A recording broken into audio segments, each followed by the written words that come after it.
கீழே இருக்கும்போது நான் நெல்சன் சொன்னேன் 5-6ன்னு போட்டிருக்கேன் என்னன்னு கேட்டார் அவர். இது 5th ப்ராஜெக்ட் 6th ப்ராஜெக்ட், இந்த மீதி 4 ப்ராஜெக்ட் என்ன நம்ம சொல்லவே மாட்டோம், ஸ்ட்ரெயிட்டாக 5-6ன்னு போட்டுக்கிட்டான் அப்படின்னாரு.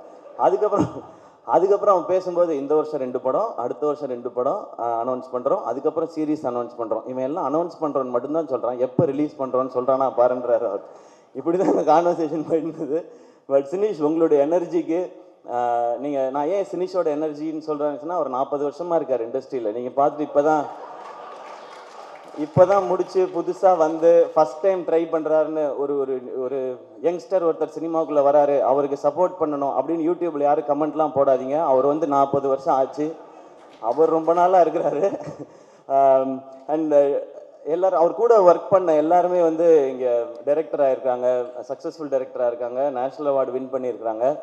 இதை பற்றி நாங்கள் நிறையா பேசியிருக்கோம். எப்படி உங்களுக்கெல்லாம் டைரக்டர் ஆகணும்னு தோணுச்சுன்னா, சினிஷே டைரக்டர் ஆகிட்டான், நம்ம ஆக முடியாதான்னு சொல்லி தான் எங்களுக்கெல்லாம் ஒரு மோட்டிவேஷன் வந்துச்சு அப்படின்னு சொல்லி நான் சினிஷ்ட்டு கேட்பேன், சினிஷ் ஏன் இப்போல்லாம் நீங்கள் டைரக்ஷன் பண்ணுறதில்ல அப்படின்னா, பண்ணணுங்க அப்படின்னா. நான் விளையாட்டுக்கு கேட்டேன், சும்மா நீங்கள் சீரியஸ் ஆக்டர் ஏதாவது பண்ணிட்டாங்க.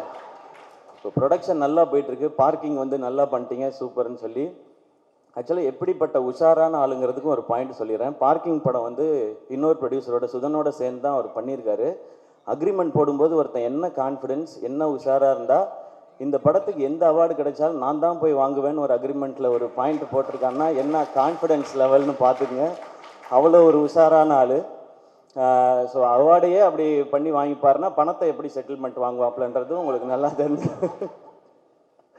சினிஷ், எங்களுக்கு ரொம்ப சந்தோஷம் இந்த நிகழ்ச்சியில் வந்தது. இன்னொன்று, அவர் வந்து அவருக்கு பின்னாடி இண்டஸ்ட்ரியில் பின்னாடி ஆள் இருந்தோ இல்லை ப்ரொடியூசரோட பையனோ டைரக்டரோட பையனோ அதெல்லாம் கிடையவே கிடையாது. அவராக இந்த இண்டஸ்ட்ரியில் எப்படி நெல்சன் கூட காலேஜில் படித்து சினிமா மேலே இன்ட்ரெஸ்ட் வந்து அசிஸ்டன்ட் டைரக்டராக இருந்து டைரக்டர் ஆகி அதுக்கப்புறம் ப்ரொடியூசர் ஆகி சக்ஸஸ்ஃபுல்லாகினா அவருக்கு ஒரு ஜேர்னி இருக்குது. எந்த பேக்ரவுண்டும் இல்லாமல் இவ்வளோ பேரை சம்பாரிச்சிருக்கான்றதான் சினிஷோட சக்ஸஸாக நான் பார்க்குறேன். இப்போ வந்து பார்க்கும்போது ரெடின்னு சொன்னார், 100 நாள் ஃபங்க்ஷன் மாதிரி இருக்குது இதுவே அப்படின்னாரு. கண்டிப்பாக அந்த மாதிரி ஃபங்க்ஷனும் இருக்கும். அப்போ எல்லோரும் சேர்ந்து இவ்வளோ பேரும் வருவோமான்னு தெரியல. சினிஷ் திடீர்னு இட்டு கொடுத்துட்டான், நிறையா சம்பாதிச்சிட்டான், இந்த இதுக்கு போகணுமான்னு காண்டா கூட நாங்கள் சுற்றுறதுக்கு வாய்ப்பு இருக்குது. அதனால இப்போயே நாங்கள் வாழ்த்திக்கிறோம்.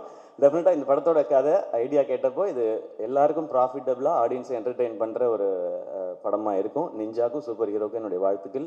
இந்த படத்தில் பங்கு பெற அனைவருக்கும் என்னுடைய வாழ்த்துக்கள். இந்த படம் சக்ஸஸ் ஆகட்டும். இந்த சக்ஸஸ் மீட்டில் திரும்ப நாங்கள் எல்லோரும் வந்து சந்திக்கிறோம். பார்ட்டி கொடுத்துருவீங்கல்ல? நான் ஒன்றும் பண்ண போகிறேன், சைட் டிஷ் தான் சாப்பிட போகிறேன். தேங்க்யூ எல்லாருக்கும் நன்றி. வாழ்த்துக்கள் சினிஷ்.